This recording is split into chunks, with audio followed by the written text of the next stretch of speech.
datë Qitaku nga Crypto Albanian. Faleminderit shumë për inkuadrim. Faleminderit për ftesën. Çfarë po ndodh me Bitcoinin? Po, Bitcoini edhe kriptovaluta në përgjithësi janë në një rrëmje konstante prej tetorit 2025, kur kemi pas edhe një event likuidimi me 10 tetor edhe prej atëherë edhe Bitcoin dhe kriptovaluta tjera janë në rrëmje konstante. Po kjo që po shohim në këto 2 javë është diçka e pazakont se jemi të i po krejt asetet dhe krejt rregjet financiare që në një rrëmje.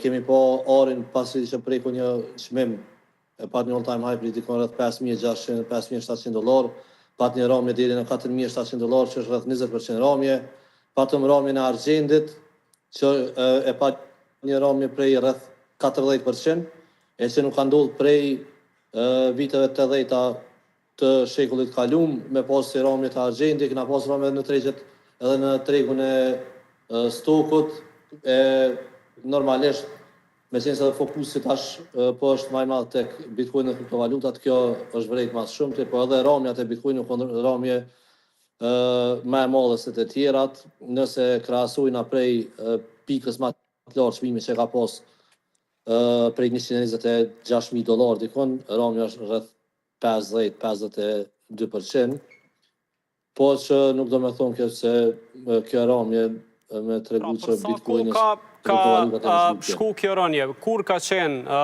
çmimi më i lartë kohëve të fundit dhe kjo rënja prej 50%? Për sa? Një javë, 2 javë, çush është intervali? Jo, prej çmimit më të lartë që ka pas, do me thonë tash janë dikon rreth 5 muaj, do me thonë rrëmja ka qenë konstante prej tetorit. Deri tash. Dikon rreth në gosht ose shtator ka qenë çmimi më i lartë i Bitcoinit prej rreth 126,000 dhe prej atëherë çmimi i Bitcoinit ka qenë në rrëmje konstante.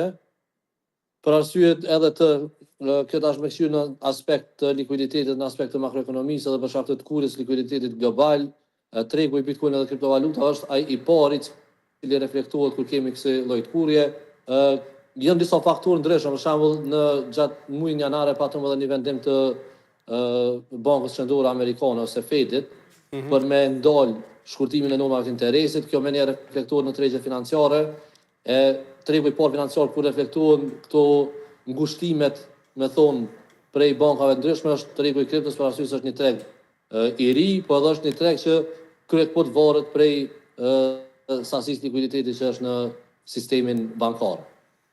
Dhe tash pyetja që rrjedh prej shumë njerëzve është nëse është koha e dur tani që të investohet në Bitcoin, a pritet sërish rritje e çmimit dhe fitim, po e them kështu prej investitorëve, apo ende nuk është e mençur si lëvizje?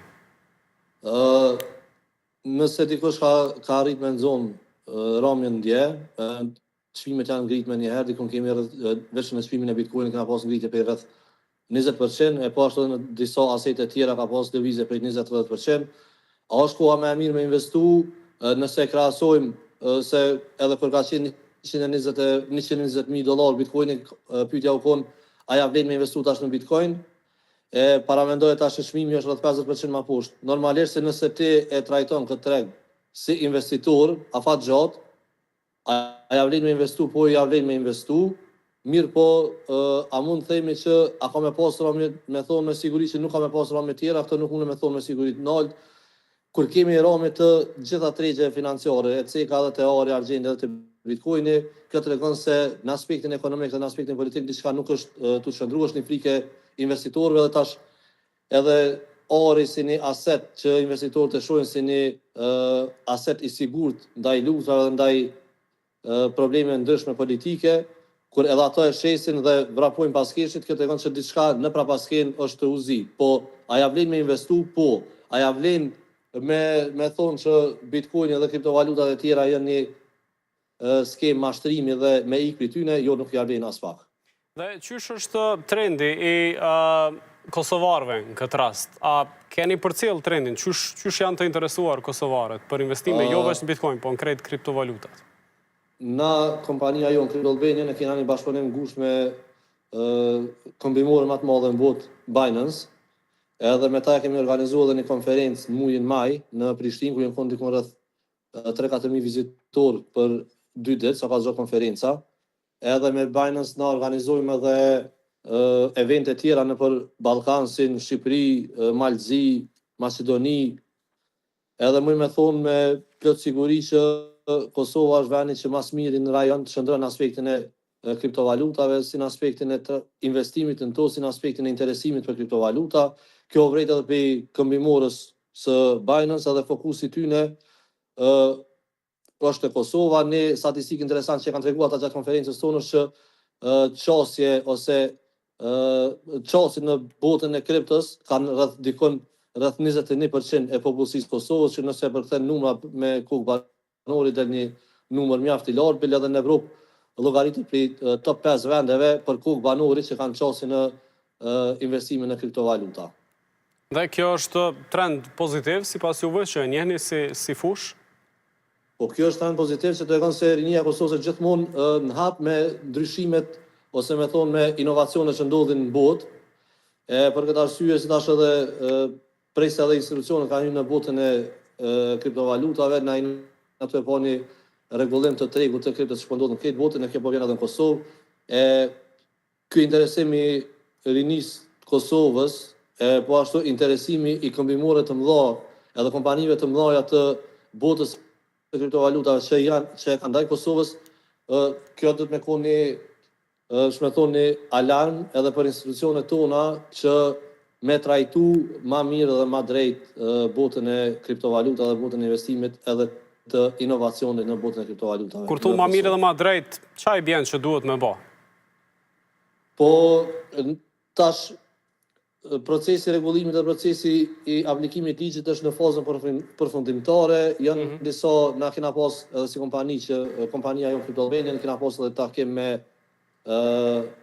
Bankën Qendrore të Kosovës, ku i kena dhënë vërejtjet tona që i kemi ndaj ligjit që është për kriptovaluta, i cili ligj i penalizon goxha shumë këmbimorët e mëdha me operu në Kosovë, ku në një farë forme ato nuk mundën me operu në Kosovë nëse nuk marrin leje ose nuk hapin zyre në vendin tonë. Kjo para shumë është e pamundshme për të kombimorë me hap zyre këtu, për arsye se ata nuk kanë, për shembull Binance nuk ka zyre në asnjë vend të Ballkanit dhe nuk ka interesim me pas, për arsye se është treg i vogël Ballkani për një kombimore të madhe si Binance që me pas atë interesim me hap zyre këtu. Mirë, po të me gjithë na i kena dhënë propozimet tona se qysh Banka Qendrore mundet me vepru, që mos këta investitorë në botën e kriptos që janë, mos me u largu për Kosovës dhe mos me largu fokusi, për arsye se Kosovën e shohim se edhe ne në takime me ta kemi cikë që Kosovën tu bazohet në kalumën në se rinia e Kosovës merret me teknologji informative. Kosova për Ballkanin mundet më shndru në një vend që është edhe Estonia për digitalizim në e njohur në Evropë. Qartë, temë shumë e diskutuar. Kjo që taku do të kemi rastin sërish që të diskutojmë. Faleminderit shumë për sonte. Gjithsesi.